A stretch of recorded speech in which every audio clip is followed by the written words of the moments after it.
দহনের মধ্যেই স্বস্তির বার্তা। কাল থেকেই দক্ষিণে বিক্ষিপ্ত বৃষ্টি। বৃহস্পতিবার দক্ষিণবঙ্গ জুড়ে বৃষ্টি, রবিবার পর্যন্ত চলবে বৃষ্টি। দক্ষিণবঙ্গে আগামী কদিন এবং উত্তরবঙ্গেও আগামী কদিন ভারী বৃষ্টির পূর্বাভাস।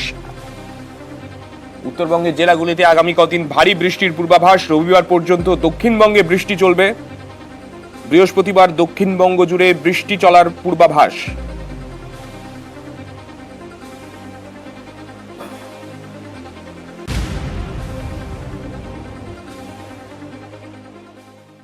এগারো 12 তারিখে সাউথ বেঙ্গলের সবকটি জেলাতেই প্রায় আইসোলেটেড বৃষ্টিপাতের সম্ভাবনা আছে।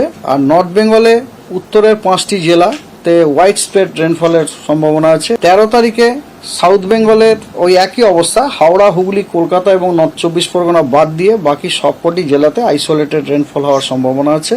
এবং নর্থ বেঙ্গলের 5টি জেলাতে হোয়াইট স্প্রেড রেনফল আছে সম্ভাবনা আছে এবং বাকি জেলাগুলিতে ফেয়ারলি হোয়াইট স্প্রেড রেনফল হওয়ার সম্ভাবনা আছে। 14 তারিখে সাউথ বেঙ্গলের সব জেলাতেই স্ক্যাটার্ড রেনফল হওয়ার সম্ভাবনা আছে এবং নর্থ বেঙ্গলে উত্তরের 5টি জেলাতে হোয়াইট স্প্রেড রেনফল এবং বাকি জেলাগুলিতে ফেয়ারলি হোয়াইট স্প্রেড রেনফল। 15, 16, 17 এই 3 দিনই কিন্তু সাউথ বেঙ্গলের সবকটি জেলাতেই ফেয়ারলি হোয়াইট স্প্রেড রেনফল হওয়ার সম্ভাবনা আছে এবং নর্থ বেঙ্গলের উত্তরের 5টি জেলাতে হোয়াইট স্প্রেড, বাকি জেলাগুলিতে ফেয়ারলি হোয়াইট স্প্রেড রেনফল হওয়ার সম্ভাবনা আছে।